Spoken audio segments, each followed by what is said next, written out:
Today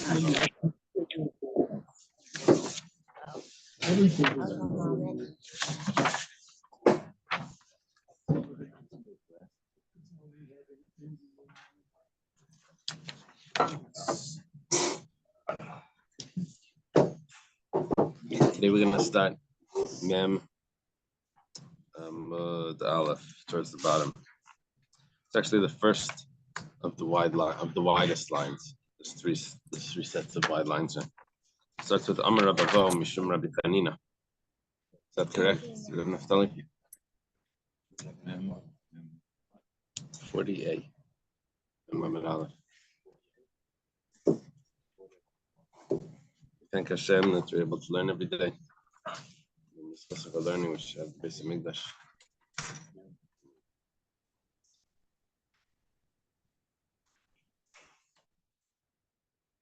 It starts like this. Amar Rabavo Mishum Rabbi Chanina. Rabbi Chanina was a first generation Amir in Eretz Yisrael. He was Rabbi Chanina Bar Chama, a student of Rebbe. And Rabavo is a student of Rabbi Yechon, probably. Anyway, it's a little later than Rabbi Chanina. He's 2 generations old, but it's still the brother.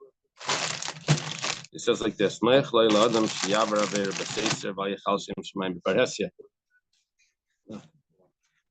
It's a gay apple. Look at the color, isn't it great? Anybody else want to take some? Person should. It's better for a person to do an avera in private, secret, but he shouldn't desecrate the name of God in public. And you, house of Israel, so says Hashem. Ish gilulav l'chu ivdu im inchem shemchem elai b'shem kodshi leisachalelo.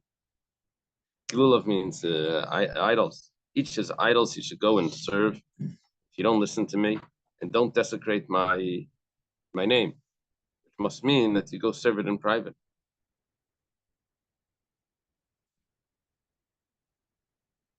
Okay. Amar Rabbi Loi Hazaken.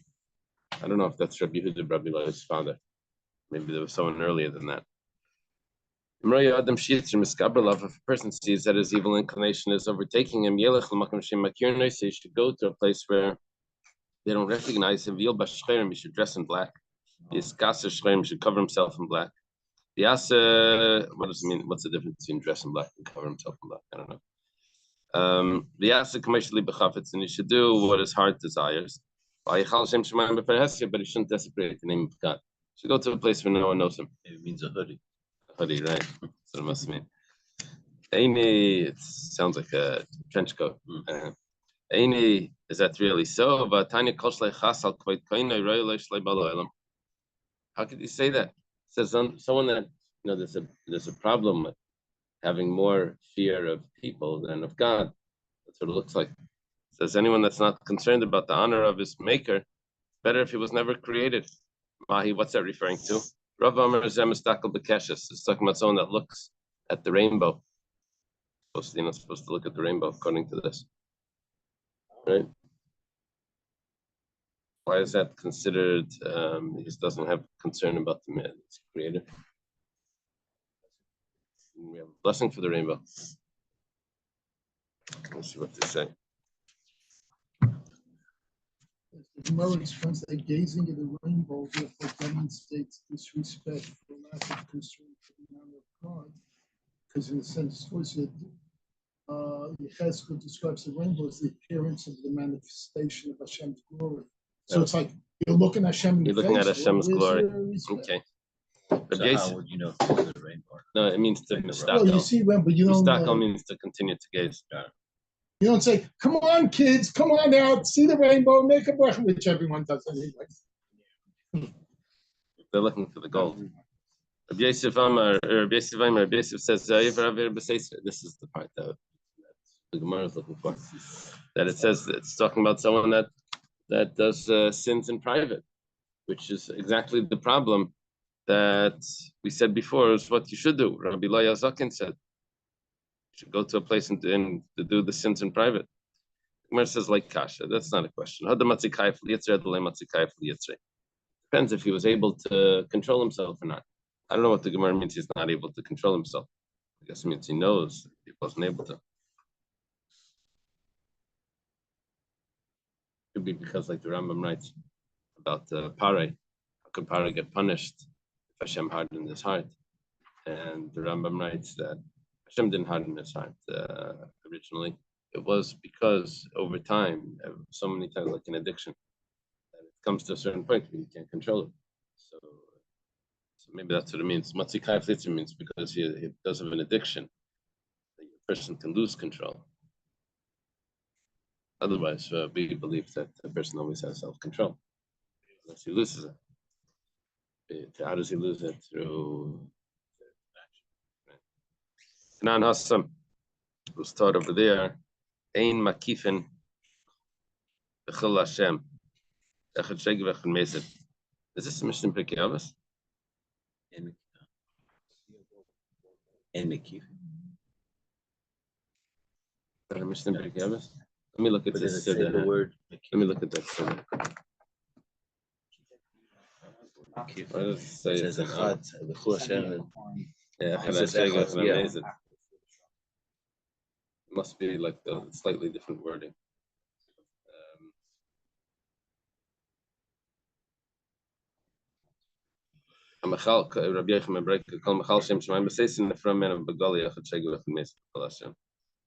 Okay. Anyway, here it uses a different word. It says "Ein Makifin B'chil Hashem." Now, Makifin is an interesting word because Makifin could mean credit. Kafa is to buy on credit. Makifin could also mean to compare. When there was a blister on the lung, they could compare one to the other, one blister to the other. It talks about Makifin Babuas. Makif also means to when you pass someone on the highway. Oh. Passing over something. So Makifin, it could mean the credit, it could mean to put two things together to analyze. Anyway, over here it says, Maya Makifin, what does it mean Makifin? When it comes to Chil Hashem, when it comes to desecrating God's name, so Hashem doesn't give you credit. He punishes right away. A storekeeper gives credit. He says, okay, you buy, and then at the end I give you the bill. But at the end of the month, it doesn't work like that with the Chil Hashem.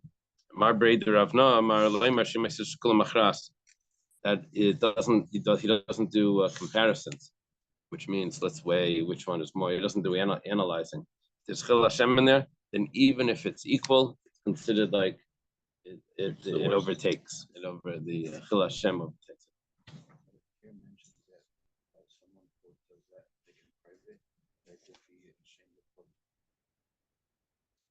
But that's that's quoting from Pirkei Avos, right?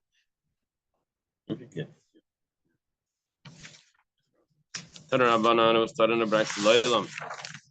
Famous Gemara here.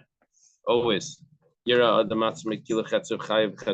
person should look at himself as if he is half and half.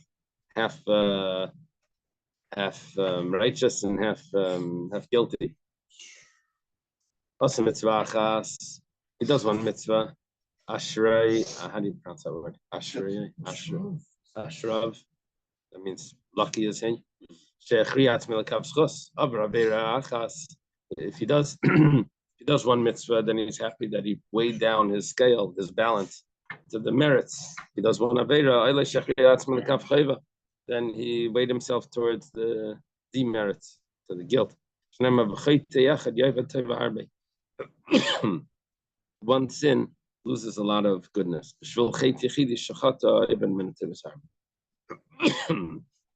Okay.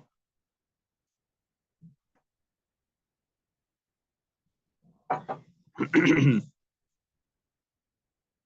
see that thing? You see Melech Peterman? You ever see his things? He sends his, I don't know, someone sends out. He talks in Yiddish. He has this story with this guy that's where he goes into an elevator and he wants to go to the 100th floor. He's in Manhattan. So he's just standing over there, he's waiting. So all of a sudden it goes dark. So he starts pushing all the buttons. He ends up pushing the alarm. So the firemen come and they open it up. They said, "What are you doing?" He said, "I wanted to go to the 100th floor." So I said, "Why didn't you push the button?" He says, "That button is going to get me all the way to the 100th floor." It's not, how could one little button get me to the 100th floor? Anyway, that's what's going on over here. There's, one mitzvah, the way it does the whole thing, one little thing. Okay. Lawyers like that. Yeah, when you testify as a witness, they can discredit one little thing, then your whole testimony, even though it's 100 true statements, they just throw out. It was Einstein or Edison, one of them, because it was an E. I don't remember which one said, like, you can do an experiment 1,000 times, it doesn't prove it, but you do it once and it can disprove the whole thing. Well, you were going to say that. Same concept. Edison I'd say copied, he's really smart. copied Einstein. So smart. Okay. Who was earlier? Bribery. Yeah. Rabbi Eliezer Bar Shimon Aimer. Einstein did everything with Mark. Rabbi Eliezer Bar Shimon says, says because the world is judged by the majority, and the individuals also judged by the majority. So it's mitzvachas ashrav shechriya satzmei v'skala'ilam kapslas. Really, what's happening is not only is he weighing his own merits by one mitzvah, but he's even changing the whole world. Woe to him that he just now made the whole world towards the towards demerits.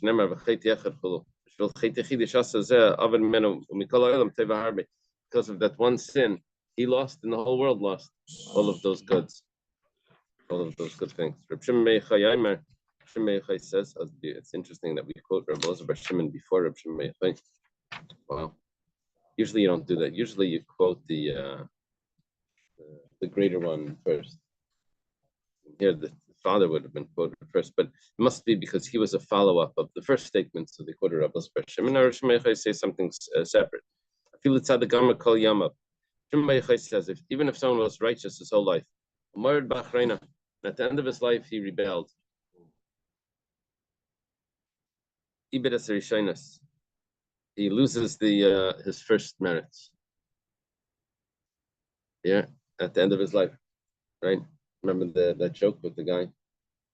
He says, "I was so good. Why? How come you?" I didn't recognize you. Okay. Wait, who was with him on that joke? It was an old joke, Jewish joke about this guy. I probably has different versions to it, but he decides he's been good his whole life, but then he wants to do something, and he dresses up and he goes, and on the way he gets hit by a car. So he says, "Hey, Bishter, I was so good. Why did you?" He says, "I didn't recognize you." Okay. So over here it says Tzaddik Amar Kol Yamav, he loses all his first things. This goes against what we understand. The Gemara is going to ask on this, because we understand that he should have all his. He shouldn't lose his good things that he did. Here the Gemara is saying he loses everything. And I feel Rosh Hashanah Kol Yamav, we take it the other way. This we understand though. Even if someone was wicked his whole life, and then he repents. The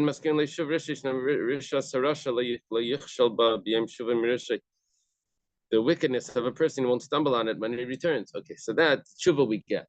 We understand someone was wicked his whole life, and then at the end of his life he does tshuva. Nothing gets mentioned. Everything is forgotten because he regretted it. That's tshuva. Problem is, what about the tzaddik that he did all of those mitzvahs, and then at the end he decides to do an avera, so he loses everything. Why isn't it at least half and half? What happened to all those good things that he did? We drop it all? That doesn't seem fair. Because he regretted all the things that he did. I never should have given that tzedakah. I never should have. He says I never should have eaten that kosher food. So that's why he loses it. Good questions on this regarding tshuva. As it turns out, if tshuva is miraculous, which that's what it seems from the sages, that tshuva is not logical. How does tshuva work? It says Hashem asked wisdom, what should we do to the sinner? Remember this, like my mother that quote this. He says he should die. He asked this prophecy, what should I do? He should die. Basically, he asked, I think even Abraham, he said, what should I do? And he should be punished. And then and Hashem says no. This tshuva, he's going to accept tshuva, which is like miraculous. But it turns out that why is that miraculous? If someone does mitzvahs and he regrets it, the mitzvahs disappear. So if someone does averus and he regrets it, for sure it should disappear. It seems logical. Right. Right. So, but over here we're saying that it does. But when he regrets doing it. So over there, if he regrets doing the averus, why is it such a miracle? It happens by mitzvahs. If he regrets it, it disappears.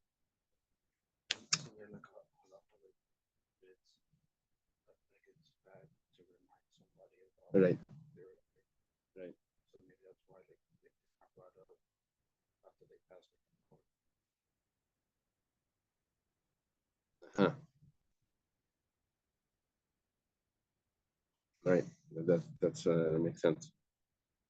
Anyway, yeah. What he said was, why is it you're not supposed to mention? Hillel's saying that you're not supposed to mention someone after he does tshuva. The reason is because it disappeared. It's not there anymore. Anyway, I believe that this question, the question on this Gemara, there's a Rebbe Chanan in he has this thing, I think it's called Maimer ala Tshuva. I think it's printed in Kibbutz Aris. But anyway, Rebbe Chanan was a student. Rebbe Chanan was a student of the Chofetz Chaim. He says that he asked the Chofetz Chaim this question. I don't remember the answer, but anyway. Okay. I do remember that he says that he didn't really like the answer. He has his own answer. So, but anyway, so was in California. Was the son? That was the son. Do you remember? My father-in-law actually learned. Oh yeah. That's what he learned. At the yeshiva. This seems to. Sorry. That he always spoke. Sorry. This seems to imply like that the most important thing is the person's state of mind with regards to mitzvahs and averus, like if they regret it or not. Like that's like the ultimate. That's what it seems. I think if I remember correctly, I think the Chofetz Chaim told them something about Chayal Rishonos is the level of tshuva me'ava. So in the reverse, like when someone does tshuva, he has two ways of doing tshuva. He could do tshuva because I don't want to get punished. I didn't realize this was so he does tshuva, or he does tshuva because he actually didn't ever wanted to do it. He decided in the state of mind now he really didn't want to do that, not because of the punishment. That's what tshuva me'ava according to so this is that you come back even stronger because of the distance, right? But what he's saying over here is that tshuva me'ava we always knew. It's the chiddush was tshuva that's not me'ava. That's I think he answered something like that. Yeah, tshuva me'ava for sure takes away whatever the person did wrong. That's logical. But what about tshuva that's not me'ava? I think that was his answer. Okay. something also about like transferring mitzvahs to yeah, exactly.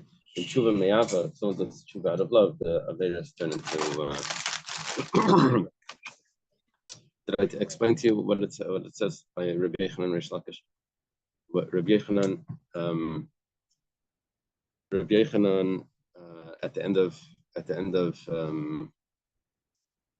it says they had an argument with Reish Lakish about a knife, how it becomes tamei. Knife, in order it has to be a keli before it becomes tamei.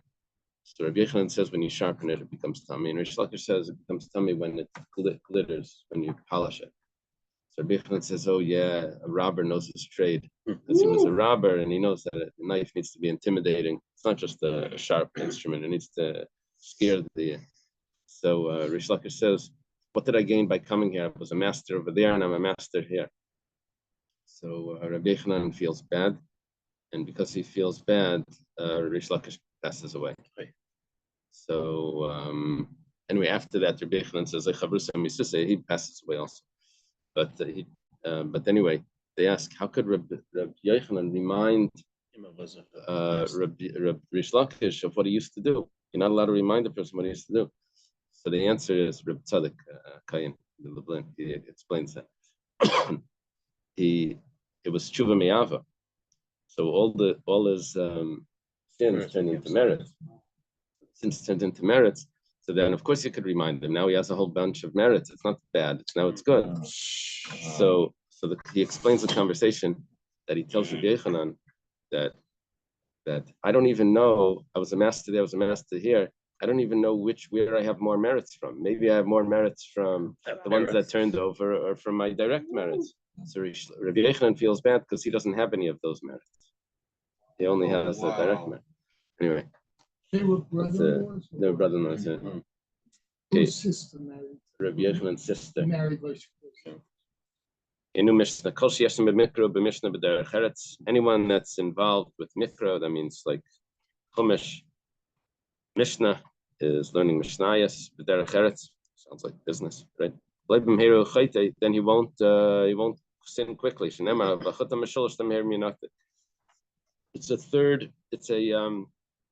a rope that's made of three strands, 3-ply rope. And anyone that's not involved in those is not part of the civilization. So, yeah. It's not a kash on koilels. I don't know why, but it's not. Okay. Amar Rabbi Elazar bar Tzadok, Rabbi Elazar bar Tzadok says, what are tzaddikim compared to in this world? They're compared to a tree. This is Rabbi Tzadok's son, Rabbi Elazar. They're compared to a tree that's on a clean area.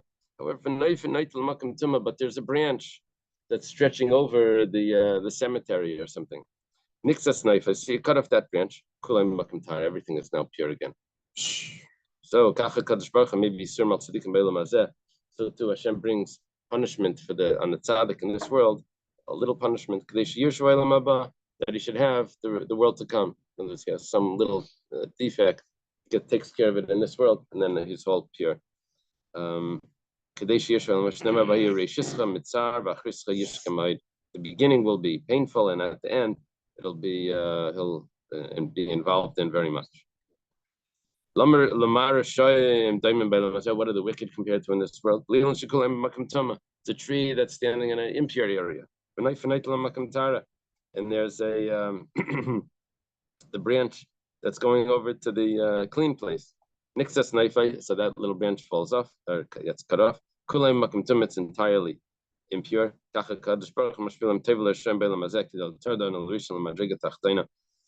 why Hashem gives them reward in this world to remove that little good that they have, so that they should end up going to the lowest level. There is a straight path for man, and its end is the way of death. I don't understand this analogy. Yeah. Who's under the tree? Because you're not mentioning anyone under the tree. And just a page or two back, we learned about if Ruchav, the guy's walking, or is he sitting under the tree, if he's tummy or not tummy. And so why you all of a sudden cutting trimming trees? If there's something tummy, pick it up and get rid of it. Now there's not, but there's no one there. So what's the difference anyway? Yeah, it's a good question. I don't understand that there is no such thing. There is what does it mean? It's partially makam tara. If that branch is over makam tara, but the rest of the tree is over, it's connected. It's all tama. Yeah.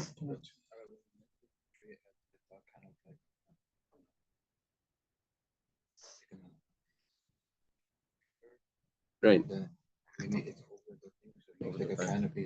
Right. So if it's a little bit over makam tara, a pure place, but it's still tummy because of the canopy. So when you cut it off, what happens? When you cut off the part that's over the makom tara, what happens? Nothing. So the pure place becomes pure because you don't have the canopy over it. But that wasn't our point. He stays in this world. The pure place is the world to come, and the impure place is this world. Pure place is the world. Yeah. So he cuts off the pure for this world.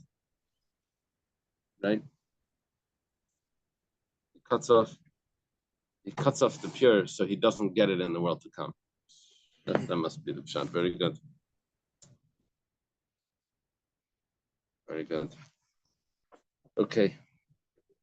Kvar Hayir Reb Tarfon is a king Masim Balias Beit Natza Lud. Reb Tarfon and the elders were sitting in the attic of Beis Natza in the city of Lud. Tarfon was from Lud. Where did Reb Tarfon live? Nishal Ashayla Zubifneim. The question came up: Talmud Gadol or Ma'aseh Gadol? What's greater? Famous question. To study or action?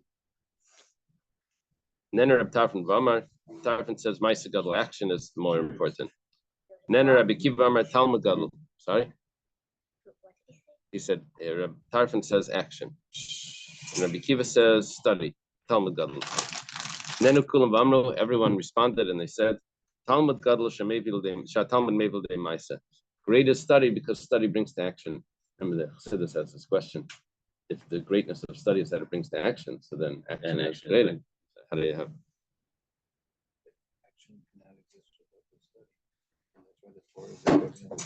So he's saying that you won't get to the action without first going through the Talmud. That's right. Some wanted to learn that what type of study is great. It's the study that brings to action. It's a criteria of the study. What type of study? Talmud Gadol. Which Talmud is Gadol? Talmud that brings to action. Today's time. Oh yeah.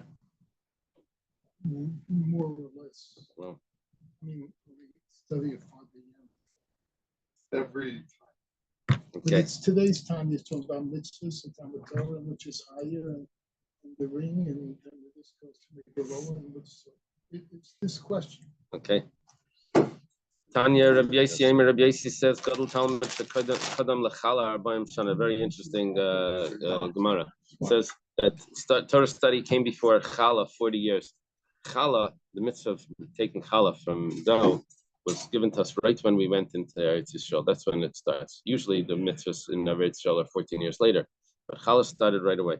But the receiving of the Torah was 40 years before that, 2448 instead of 2488, right? So, the Truma Lamaisras Chamishim V'Arba. It was given to us. Torah was given to us 54 years before Truma and Ma'aser. 54 years because we needed another 4. It was 40 plus 14 is 54. The Shmitim Shishim Achas, 54 plus 7. The first Shemitah would have been 14 years later, plus 7. Right? So it's 40 plus 14 plus 7, 61. And Yovel is 40 plus 14 plus 50, which is 54 plus 50 is 103. Where it says Me'av V'Shalish, it's 103. Me'av Arba, it's 104. Remember the lottery guy? He picked the lottery. He won the lottery. He said it was 48. The number that he picked was 48. He said, why did you pick 48? He says it's a mixture of seichel and muscle. You know, the intellect and good luck. They said, okay, so explain. It says, for the seichel is because 7 is the best number. So I did 7 times 7. They said, but 7 times 7 is 49. That's where the mazel comes in. And he said, I'm not so good at math. Anyway, the Gemara here says, well, 54 plus 50 is 103. No, it's not 103, it's 104. Anyway, Kasavar, this opinion holds. No, it's the beginning of the Yovel where everyone goes free. Okay. Sorry? Beginning of the Yovel, so it's 103 years after Torah where the Yovel takes effect, even though the Yovel year is really the 104th year. Okay, a person's judgment comes first. The first question that they ask him is going to be about Torah. The Rav Hamnuna, like Rav Hamnuna says, person's first question in judgment is about Torah study. Did he study Torah?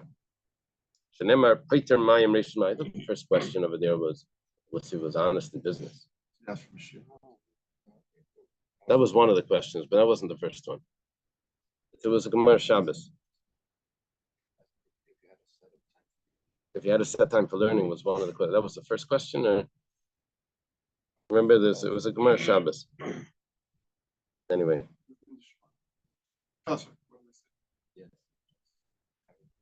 The same,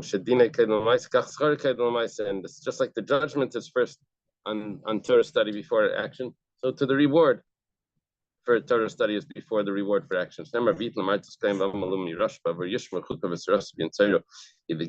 gives to them the land of the nations, and he inherits the work of the nations, so that, or because of, the Yishmru means he studied his laws, and Terasav Yinsairo, and he kept, which means the action, he fulfilled the Torah.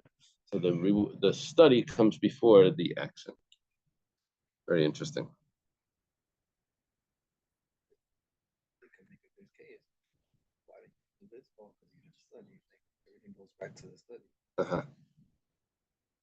Yeah. Anyone that doesn't do this, someone that isn't involved in the Mishnah, Mikra, Chumash, or Mishnah, Rabbi Yechon Pasal Eidos. Rabbi Yechon says, since he's not part of civilization, he's also Pasal Eidos. He's also invalid for testimony. Someone that's eating in the marketplace is similar to a dog. Dogs eat in the street. They say talking about standing while you're standing, right? Because you could be sitting in the restaurant. That's what I could be. What they say, Ramesha, this guy says, this is a yeshiva bacher. He says, he's eating a sandwich in the street. He says, Daimel Melech. The guy says, you Amaretz, it's Daimel Kelev. and he finishes the sandwich. So some say it's postulated. Ravidi Baravin says halacha ki yeshaimrim. Halacha is that he's postulated. Darash Barkapara. Barkapara says ragzan, someone that gets angry. He also be the yellow ragzanusa. The only thing that he's left with is his anger.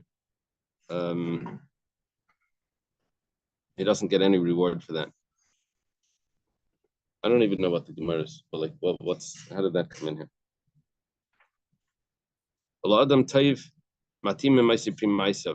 And to a good person, they feed him the fruits of his actions. Anyone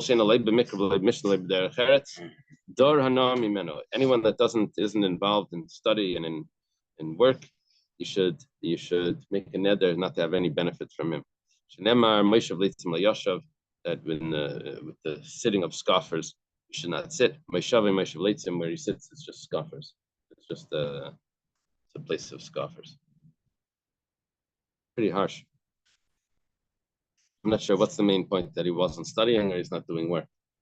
I guess you can learn this different ways. I think it's when somebody gives you a fruit, you say thank you. Rashi says, since he's not involved in any of the three pursuits, scripture, mission, and ethical behavior, with what will he occupy himself and now with matters of market. Right. Now, doing the right. Now, does Rashi mean that he's not in any of the three, but if he would have had one of them and not the others, that would have been okay? It says in any of the three. That means one of them would have been enough. Or maybe he's not in all of them. If he's missing one of these. But that's not what it means in English.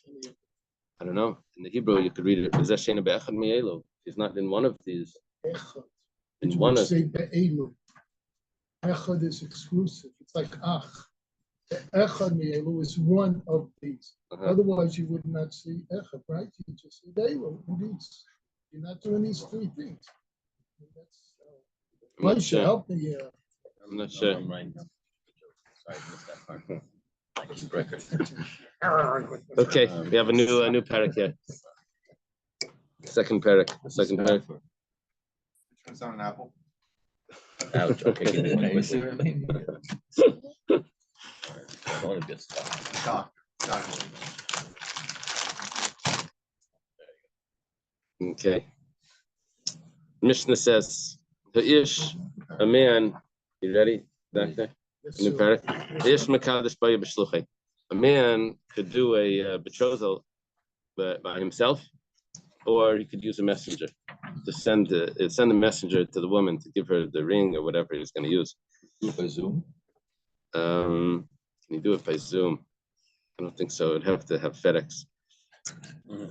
The woman also could get married by herself. I mean, she could show up to the betrothal, or she could send her messenger. A man can marry off his daughter when she is young. That means when she's 12, before 12 and a half.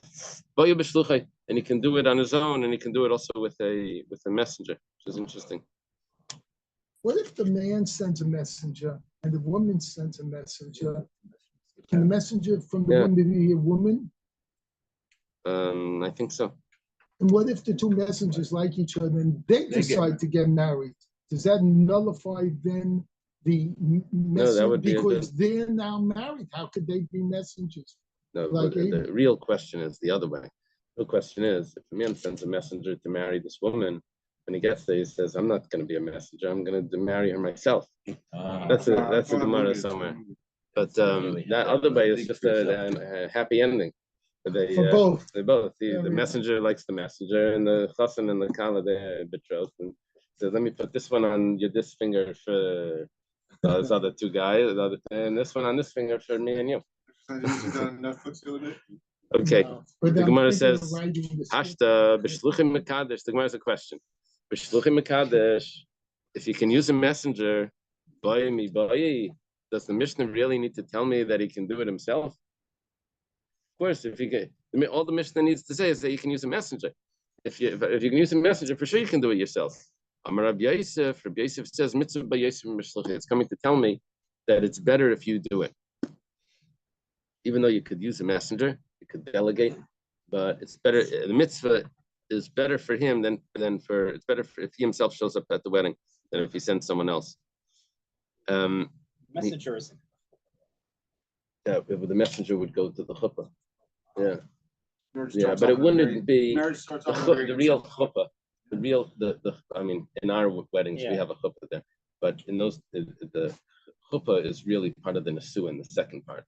And that you can't send a messenger because that's the relations or something that you can't send a messenger. But the betrothal, that you can send a ring with. Husband's very busy. Kihad Rav Safra. We have a Rav Safra, Machach Reisha. I think it means he scorched the head of an animal to take off the hair for Shabbos. They would be able to eat he would be able to eat this head for Shabbos. He did it himself, even though he could have had his household do it, but he did it himself. Rava Malach Shibuta. Rava would salt some fish for Shabbos. Would make some herring or something. Shibuta, actually, the Gemara says tastes like pig. It was one of those the fish. Remember that Gemara?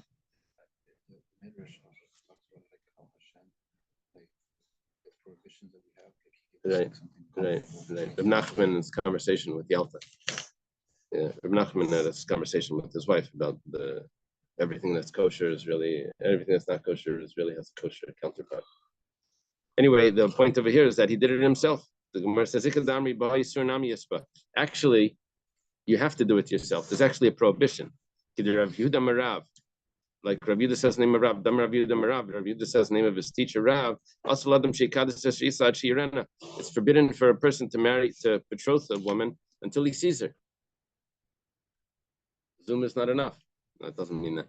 But he has to. It can't just be by Arrange. Go over there and find me any woman that you can find and marry and give her a ring. That what? Oh, that's a question. No, we had to search for it, wasn't it? Just No, it's a question. How did Eliezer give her? Was the items that Eliezer gave her Kiddushin items, or when they got back he made the He Kiddushin? just gave her presents. Just gave her presents. Okay, so that's the answer. Enticements. If it wasn't Kiddushin, then fine. So her father would give her away. Also, maybe he'll see something that that isn't appealing, and then he's going to despise her. And Hashem says you have to love your fellow as yourself. You shouldn't put yourself in a situation where you're going to end up hating her. If that's the case, so where did Rabbi Yosef come to say mitzvah b'shluchai? Where did that happen? That's a sefer. It's on the second part of the Mishnah. The Isha, when it says the woman miskadeshes b'shlucha, she could get married by using a messenger. She could get married by herself. Hashta b'shlucha mikadsha bami by. And the Gemara has a question on that. If you can use a messenger, so of course he can get married himself. Rabbi Yosef mitzvah b'yosef b'shlucha, and that Rabbi Yosef says that it's a bigger mitzvah to do it yourself for the woman. Now, on the man, Rabbi Yosef never said it's a mitzvah to do it yourself over because you're not even supposed to use a messenger because you have to see her first. But for the woman, it's okay for her to use a messenger, but she doesn't have to see him. We're going to see in a minute. She doesn't have to see him, but it's a mitzvah for her. It's a mitzvah for her to do it herself. There's no prohibition if she doesn't, but it's a greater mitzvah if she shows up at the wedding herself. The other Rav Safra Machakration, here's our example that Rav Safra scorched the hair off the animal, right? That's how he cleaned it off. Rav Malach Shibutza and Rav salted the fish for Shabbos. It's a mitzvah for Shabbos to have being gay, to prepare for Shabbos, and the sages would do it on their own. But if she doesn't see him, it's not a problem. It's not a prohibition. The Rish Lakish, like Rish Lakish says, the Rish Lakish, Tav l'mesav tandu, milamesav armalu. Rish Lakish says that it's better to sit two bodies together than to be alone. The woman would rather have a husband, no matter what he is, even though he maybe have some defects, but she would rather have any husband than to have no husband. And but the man would not want a wife that has the defects, and therefore he's going to come to hate her. Ellie, do you recall in Gluckle of Hamlin, her second husband, she married, engaged without ever meeting him? Oh, that would happen? Yep. Uh-huh. Who was it? Hamlet. No. Gluckle of Hamlin. Oh, that book. Yeah, that's so happy to home if anyone wants to go. She said she marries him because she didn't want to be a burden on the community, being a widow, but she ended up being a burden on him, and it wasn't worth it. She wasn't happy with her second marriage. What was the big thing in that book with something about the baby being born? Well, they both had a baby at the same time. Her and her mother-in-law, I think, had a baby on the same night or something. And then there was the thing with she broke out in some rash. Yeah, what was the? And she went to get the fruit. She had a craving. She discusses the cravings, how effective, how important for the pregnant woman, the craving. It was the same story, by the way, with the second wife of Sam Sofer. Oh yeah. Wasn't that Rabbi Akiva Eger's daughter? Yeah. Yeah. And what happened there? Oh, he married her without seeing her? She complained when she saw him with the chuppah. He's so old. Oh. You'd never seen him before. Wow.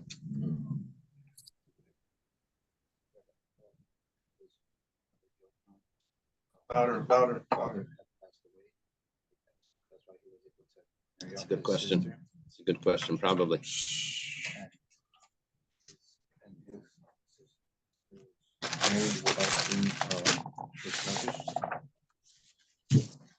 That I'm not sure. If it says that. Right. He offered a sister, right? Yeah, I don't know about the Kiddushin though. That could have been that they had a Kiddushin. Yeah, but Um, wasn't it because Reish Lakish thought he was beautiful? He said, I'm beautiful, my sister's even more beautiful. Right. She said, "Have a And I'll- honey." right. He wasn't worried. I don't know if he said that. Yeah, the Gemara before said that Rabbi Yochanan's parents passed away when he was a baby. They weren't alive. Yeah. Rabbi, Yeah, why does it? Hill's pointing out that Rabbi Yochanan was able to marry off the sister to Rish Lakish because his parents weren't alive. Anyway, okay. Daniel, I'm sorry. Oh, why does it imply that he never saw the wife when he sent a shliach? Why couldn't he have seen her and then later sent the shliach? Yeah, I'm not sure.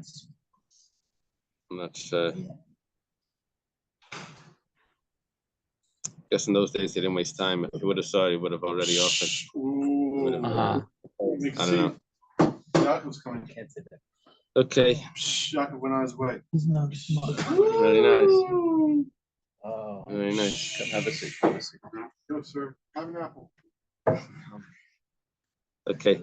Sure. Ish Mekadosh is Pidik Shinara. Gemara says a man can marry his daughter, marry off his daughter to someone else when she is 12 years old. Because Shinara and she can lie. Only when she's 12, not when she's a young girl. 1 second. Messiah we thought that he can marry her off as a child as well. It says, but Messiah Leila Rav, this proves what Rav says. Rabbi Yehuda said the name of Rav, and some say that it was Rabbi Lazar that said this. Person should not marry off, even though biblically he can, but rabbinically he should not marry off his young daughter until she gets older and she says that this is the one that I want. Shouldn't just make decisions for her. Arranged marriages. Yeah. When I got married, Rabbi said Post. daughter. the New York Post, Yeah. the newspaper. With the pictures in the front. They were doing then an article on arranged marriages, and so they contacted my brother that was doing some. Anyway, my brother said, "Why don't you do the interview?" So we did the interview, and they had us and some Muslim and some other three types of arranged marriages, and where they are with their picture, yeah, big page front. Whoa, what day was That's that? where he became Yeah, famous. what are If the, the what are the, search it up on the New York Post. yeah, what are What the day, copies? around what day? 2020. The 2000. 365 days. 2000. How When you about got married. close? 2000. Dr. Stein, ask him when he got married. What's your anniversary? It's Oh, July, your I think it's July. No, Of your it was engagement. after the marriage. Yeah, on Somebody- the spot. already recorded. On the spot. Your engagement was after your marriage? No, this interview was after we were married. So when were you married? July 17th, 2020. I think. Uh-oh. 2000, not 2020, 2000. Yeah, the rabbi, it seems like it was just. That was like yesterday. Yeah. Yeah. Now they have a new talus bag. Okay. Wow. All got good. Okay. The Gemara over here says, "Shlichus minalan." How do you know that you can send a messenger? I don't even know that you can send a messenger. Where do we know that messengers were? That's a question. Proxy. How do you know that you can use someone else to do something that you're supposed to do? The Tanya, put in a brisa. It says V'shilach. V'shilach is referring to a divorce. He sent her out. V'sholcha mibeisa, right? It says, and it also says, say V'shilach. It says V'sholcha mibeisa. He sent her from the house. Malamid choice shliach. That term V'shilach, he sent her out, means that he can send her out. It doesn't say V'girsha mibeisa, which it could have done. It could have said that he divorces her. It says V'shilach. That means that he can use a shliach to send the get. V'sholcha malamed shiyos shliach. V'shilcha malamed shiyos shliach. That she can also make a shliach to receive the get. V'shilach v'shilcha, when it says has those both of those terms, malamed shliach is a shliach. It means that not only could you make one shliach, but the shliach also can make another shliach. Okay, so we know by divorce we have a precedent where we can use a shliach to do something that the person himself is supposed to do. Ashkechan begerishin. So we find that shlichus works. You can use an agent by divorce. The Kiddushin Minalan. How do you know they can use an agent to make a marriage? Well, let's just learn from Gerishin. If it works for divorce, it should work for marriage. Umar says, well, by divorce, you can divorce against her will, but you can't marry her against her will. So maybe because it's so easy to do a divorce, maybe that's why, because of that leniency that you can do against her will, you can also use an agent. But maybe for marriage, where some of the rules are much tighter, much stricter, maybe you have to do it yourself. So we learned from the Psukim. It says, and she'll leave his house and she'll go to another man. So it says, Makash Havaya Liyatzia. We learn marriage to divorce. Havaya is a term for marriage to divorce. Ma Yitzia Mashur Shliach. Just like by divorce, you can appoint a messenger. Af Havaya Nami Mashur Shliach. Also for marriage, you can appoint a messenger, and you can do a marriage. That's the source of our Mishnah, that you can use a shliach to do the marriage. You have to show up to the chuppah yourself. But this that it was taught in a Mishnah. Someone that says to his messenger, say you try him.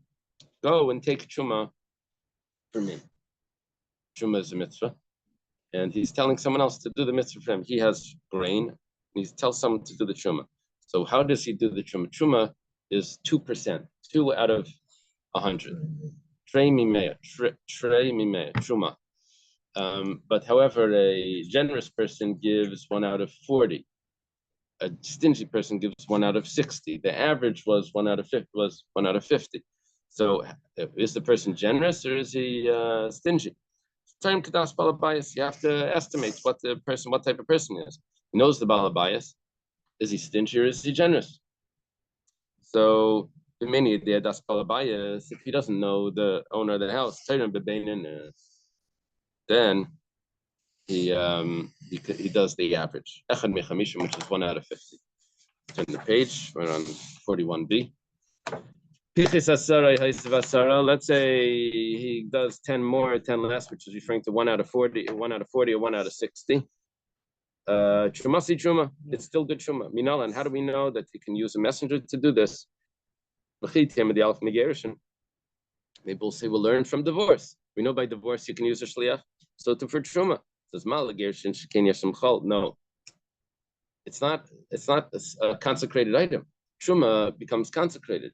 Just because you can do something with an agent for regular mundane activities, marriage, which is considered a mundane activity, it's not temple type things. So that doesn't mean that you can do it for truma. So Amar Cross, so the Gemara says we have actually a pasuk itself by truma that teaches me that you can use a shliach. It says atem gam atem. It says kein terimu gam atem. So too you shall also take. That also teaches me that you can use a shliach. The gam, also you. I'm on 41b. It says that you can use a shliach. The Gemara says, so if that's the case, so why do I have to learn it by divorce? And from divorce, I learn it to marriage. And then I have to have a separate source by truma. Why don't you just say it by truma? And then it will tell me for everything else. If it works for consecrated items, then it should probably work also for regular mundane things, a messenger. We're talking about how do you know that you can use a shliach? So the most interesting thing about shlichus is that the Maggid of Mezrich told the Alter Rebbe to go to the mikveh for him because the Maggid was sick. He couldn't go during Sfir Seimer. And we have a rule that when it comes to mitzvah, whenever we deal with shlichus, the question that comes to mind is, well, maybe I can get someone else to put on tefillin for me. And the answer to that is that you can get someone to put on tefillin for you, but the mitzvah of tefillin is that it goes on your arm. So you would basically be telling him, put it on my arm. So he would do the wrapping. But mitzvah shebegufa, it's the obligation is on you. It's the obligation is on your body to do it. So the question on that story with the Maggid is, if you're supposed to go to the mikveh, what does it help that someone else's body dipped in the mikveh? That shouldn't help. Why don't the answer is shluchul chamos? Yeah, but that's not how it works. The shliach, It still has to. it has to be.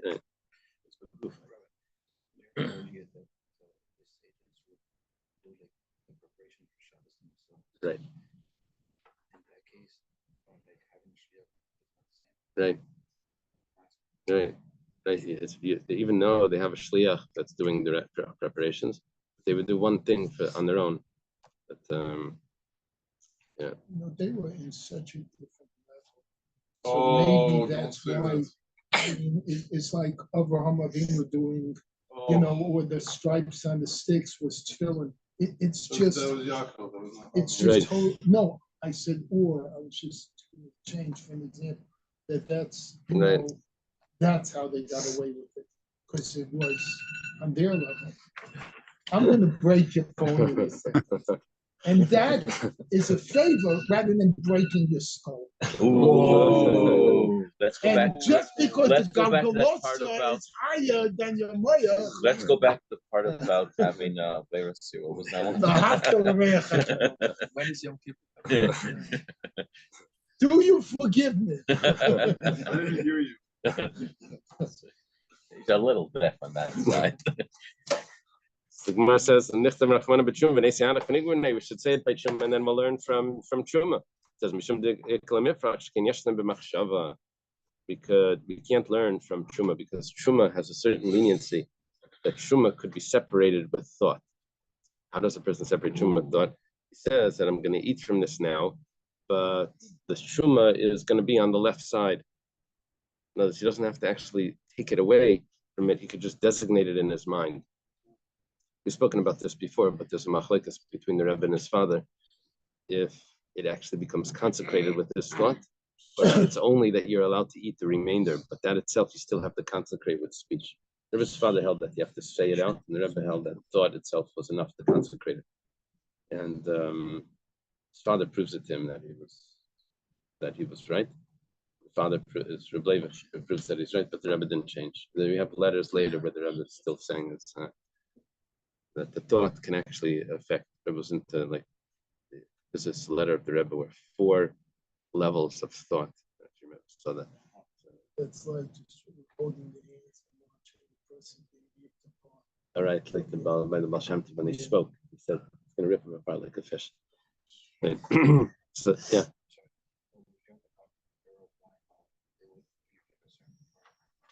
Right, like we learned it by the barrel of wine. It says, "But when I get back or whatever," he says that the 1/10 is going to be this, 1/10. Yeah, the thought. He says, "Thank you for thinking about me." Yeah. It says, "Vadetna," very good. Vadetna, and this that it was taught in a Mishnah, Chabura Shavat Pischa, if a group lost their Korban Pesach, Korban Pesach was brought with the group, but they lost it. They said, "You watch it, you watch it, you watch it." Everyone relied on the other person; they didn't know where it was. They told one person, "Say go find it and shecht for us." So he found it and he shechted.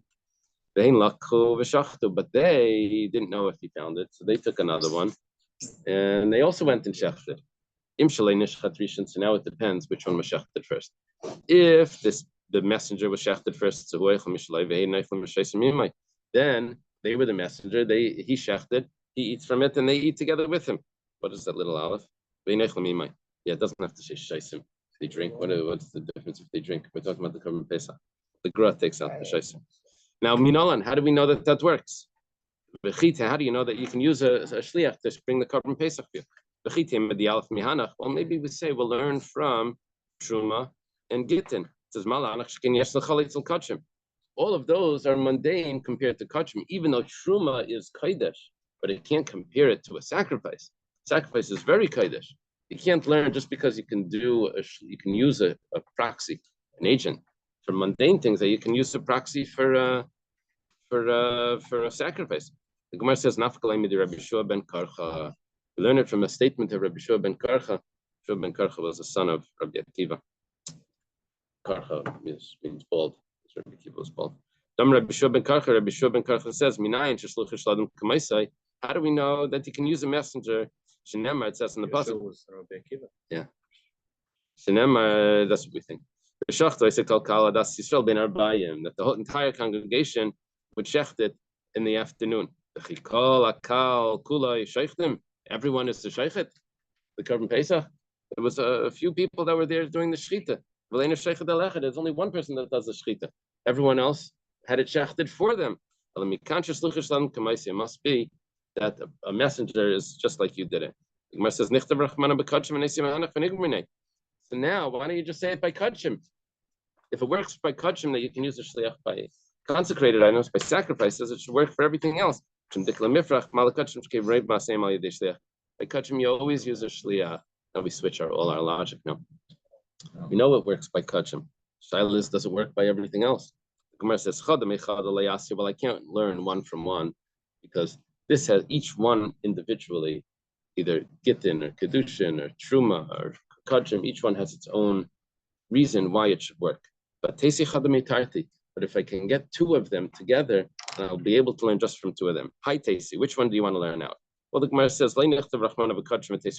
you don't have to say the din by Rabbi Shua of Rabbi Shua ben Karcha, that they all shechted it to teach us that there's shlichas. We'll learn out from others. The Gemara says, no, you can't. Those are all mundane. You still won't know kachim if it doesn't say it. It has to say it by the sef. So the Gemara says, so don't say it by the divorce. It says, but all of those work with thought. Well, Gerushin must include Kiddushin as well, because that doesn't work with thought. But Truma and Kachim is with thought. So we'll say that it only works by the things that have thought, and not by things that you need the action. The Gemara says, okay, so drop Truma. Truma is like in the middle. So we'll have the very mundane, which is marriage and divorce, and then we'll have the Karban Pesach, where proxy works. You can use an agent, and we'll learn Truma from the middle. The Gemara says, Achanami, you're right, that actually would work. So why does it have to say the pasuk by Truma? That was what we were leading up to. Why do we have this extra limud by Truma that you can use a shliach? We need it for Rabbi Yanai teachers. Rabbi Yanai taught. Rabbi Yanai is a teacher, is a student of Rabbi Yochanan. What do you have over there? Rabbi Yanai is a teacher, I think.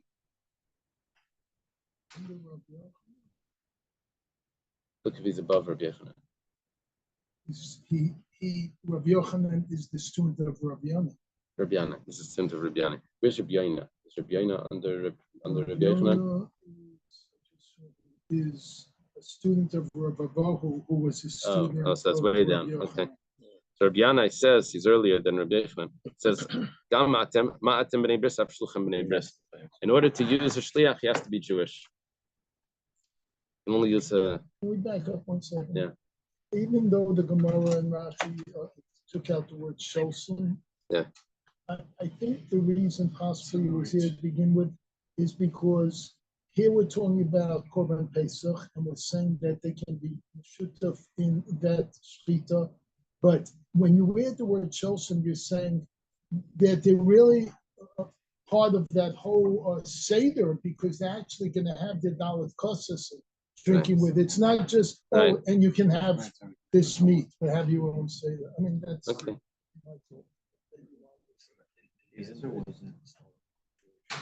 Was that allowed because it was before Matan Torah? Hillel is asking a question. Eliezer wasn't Jewish. So how is he allowed to be a shliach? That's why the answer before was so cool. The answer someone gave, I think, was a Daniel, who said he was just giving presents. Kiddushin occurred later. And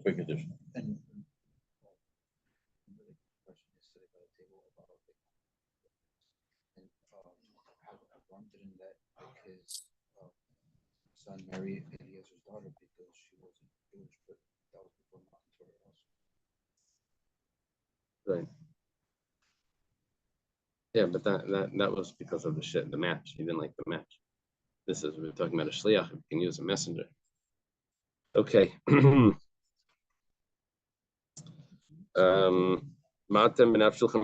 Okay.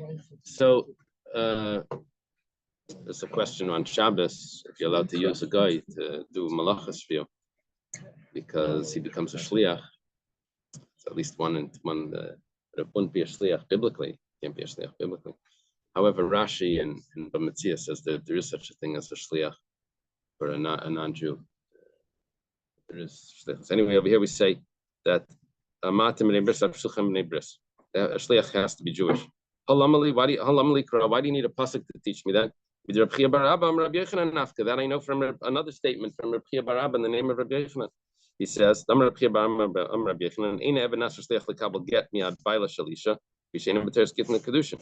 come you can't use a shliach? I'm sorry, how come you can't use an eved, a slave, to be a shliach to receive the get on behalf of the wife? Because the slave will go to the master and receive the get on behalf of the wife. Why can't you do that? It says because he's not in the category of Gittin and Kiddushin. The only way you can use someone as a shliach is if those laws apply to him.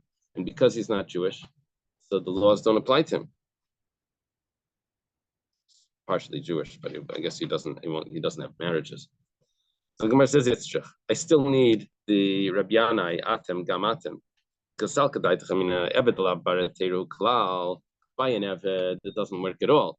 Because I guess there's no such thing as marriage. However, and Eved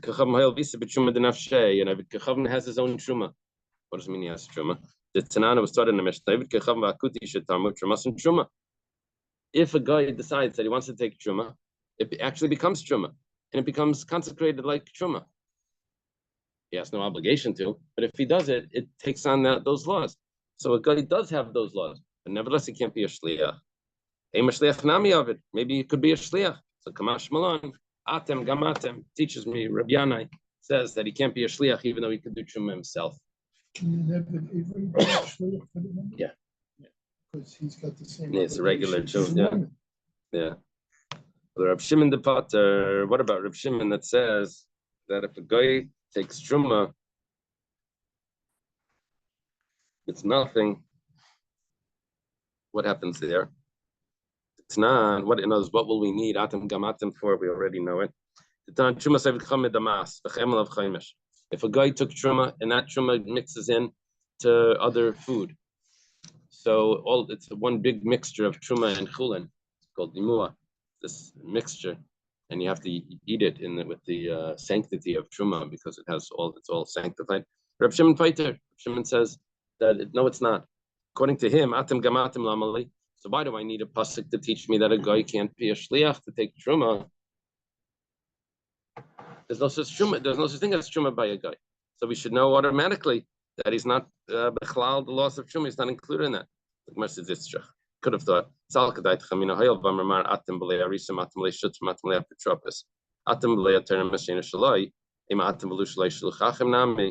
could have thought that you can't use a shliach because it says when it comes to take truma that your sharecropper can't do truma without your intention. No, he needs to have intention. In fact, maybe it's not just intention. Maybe you can't use a shliach either. So kamash malan that you could use a shliach. And as I could have thought that truma would be an exception to the rules of shlichus, that it doesn't work. Kamash malan that you can use a shliach. According to this is Reb Shimon. Rabbi Shua ben Karcha. This works out well. Rabbi Shua ben Karcha that learned shlichus from B'shachto Isek Kol Kal Adas Yisrael. And Rabbi Shua ben Karcha said, does everyone shech? No, only one person shechs. But that's counted as if everyone shechted because shlichus works. We learn that. That's Rabbi Shua ben Karcha. Rabbi Yonasan, the mapik leilahai krol drashachina minalan. But according to Rabbi Yonasan, he uses that pasuk to teach me something else. So how does he know shlichus? The Tanya was taught in a brayso. Rabbi Yonasan, how do you know that all the Jewish people could use one korban pesach? How do you know that they can do that? That all the congregation shechsim bein arbayim in the afternoon. See, what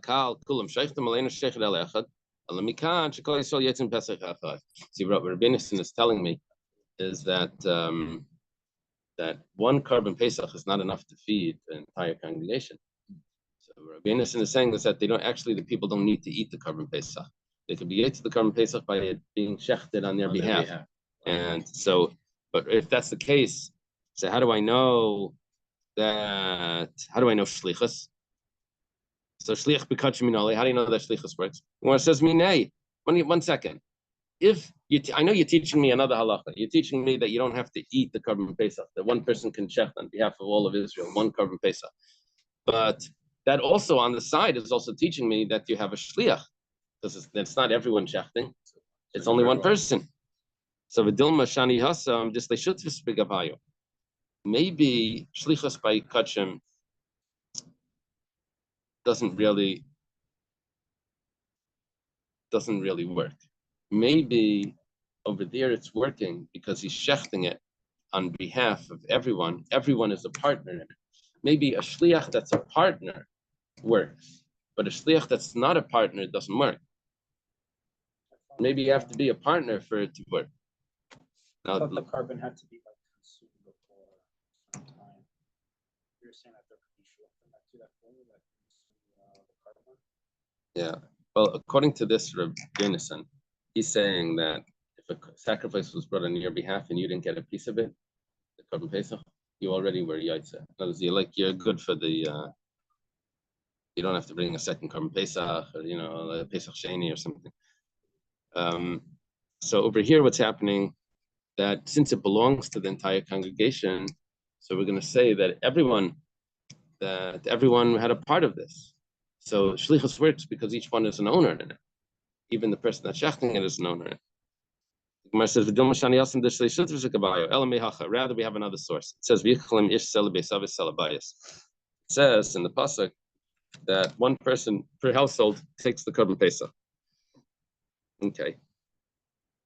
Gemara says, how does that answer the question? Maybe that's because he's a partner. He's one of the household. So shlichus works when you're a partner. Maybe shlichus doesn't work when you're not a partner. Gemara says, then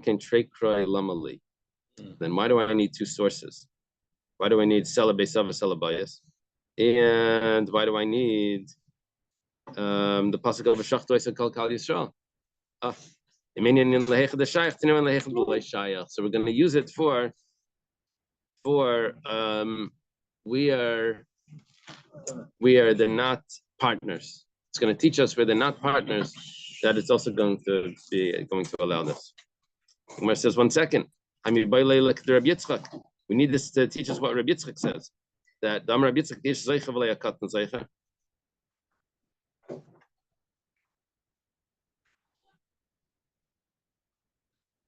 Let me take a look over here. Let me see how it is.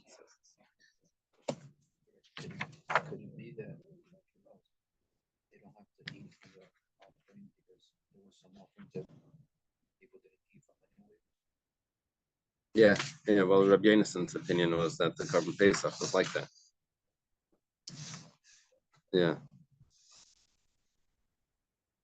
Okay, so Rabbi Yitzchak is saying that when it says in that pasuk, ish v'yichlem ish, it's not coming to teach us. The Gemara is saying it's not coming to teach us shlichus, because he uses the shlichus that you can use at proxy. It's coming to teach us that ish zeicha, a man can acquire on behalf of someone else, but a child cannot acquire on behalf of someone else. In other words, the child can't be the shliach. The ish over there is teaching me that it needs to be an adult. The Gemara says, but then I don't need the word. We're trying to learn shlichus. Where do we know that a shliach works? It says, "Ahu that pasuk ish lefi achlei." Pasuk says, "Techaysu alaseh nafka." We learn that the dinner from Rabbi Yitzchak. We learn that from ish each man according to his portion, what he's going to eat is appointed for each. In others, they have to allocate. They have to see how many people they have. It's according to the other opinion. To appoint people for the korban pesach. So, which, if that's the case, that's going to teach me that a child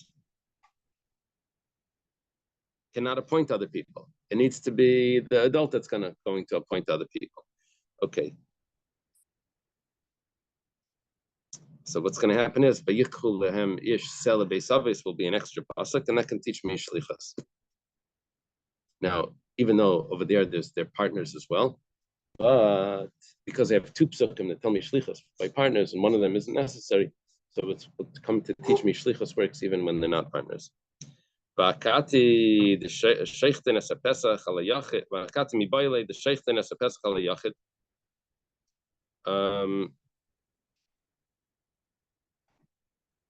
How could Reb Yitzchak, I think,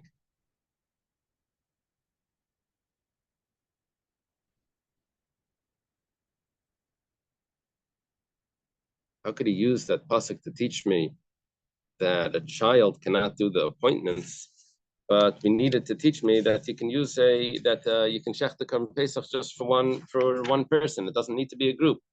The Gemara says, oh, it's not a problem because he holds like the opinion that says that you can't shech the Korban Pesach for one individual, and so therefore he's going to have that extra pasuk. Okay. But this said Rav Gidl said in the name of Rav Gidl as another student of Rav. It says, he asked, same question that we've been asking. How do you know that a shliach of a person is like the person himself? It says, mimata. This is talking about when they divided the land of Israel. So it says each prince from each tribe would go in and take the inheritance. So he learns that the prince was considered the shliach on behalf of the people of his tribe. So why does Rav Gidl Amarav need to learn shlichus from there? He could learn shlichus from the way we learned it, from Kachim and Gerushin and special pasuk by Truma, possibly. It says V'tizbra. The Gemara says, do you think the shlichus or that this is shlichus? But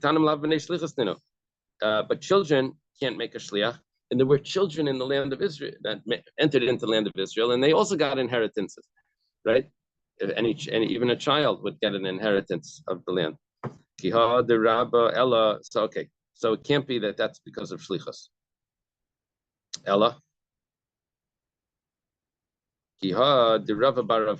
Rather, it's going according to Rav Bar Avuna. How do you know that you can acquire something on behalf of someone else, even when he's not present, if it's to his betterment, not to his detriment? The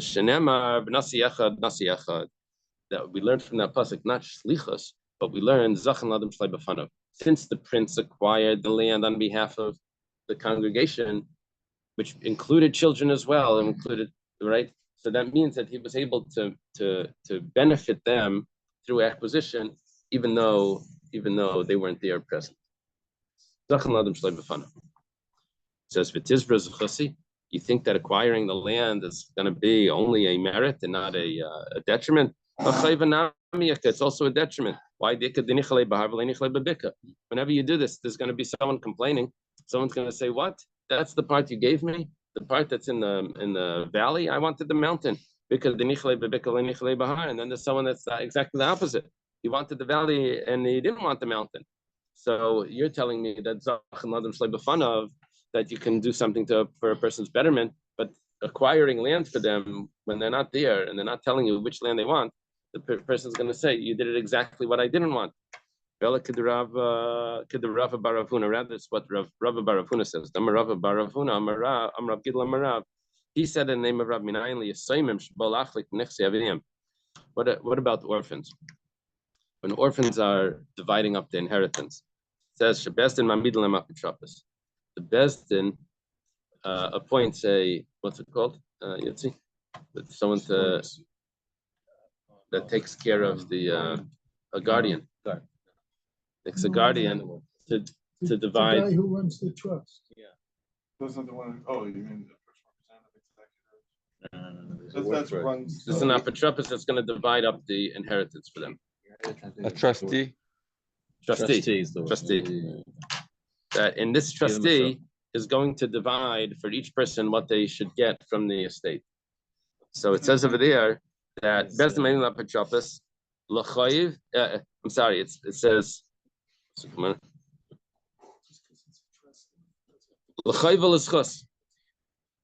That it's for the betterment and for the detriment.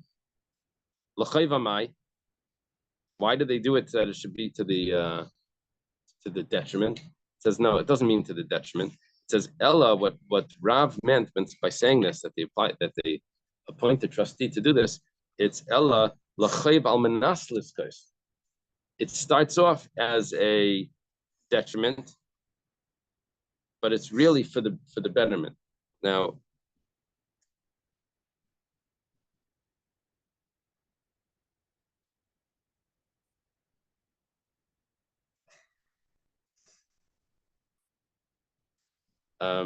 what this means is that we want it to be all l'schus. We set it up l'schus, but sometimes it comes out that because he's doing this and that, and it's going to come out that there's going to be some chayv in there. Someone is not going to be happy, but it's better that we set it up with their best intentions in mind, and then what happens. That's how the Apotropos has to do it. That someone's going to not be happy over here, but we try to make it as collaborative, whatever. They should work out what each person gets. It's like when we say that Hashem is Dayanemis compared to other Dayanim. Other Dayanim, they'll make a decision, but somebody is going to suffer from Right. it. But when Hashem makes a decision, he already knows the whole picture, how it is the right decision for everyone involved. Right. So now the Gemara says, 2 seconds. so Talmud Laimar, so therefore, when, the pasuk says that you can appoint an apotropos to do something like that. That we learn from Nasiecha Mimata Tikachu. That we learn from the princes that would take the portions of the land. We learn from that you can use apotropos. Let's leave it over here. Okay. Are we gonna learn tomorrow at the break? Of course. What time is that? Of course. We can learn on Yom Kippur.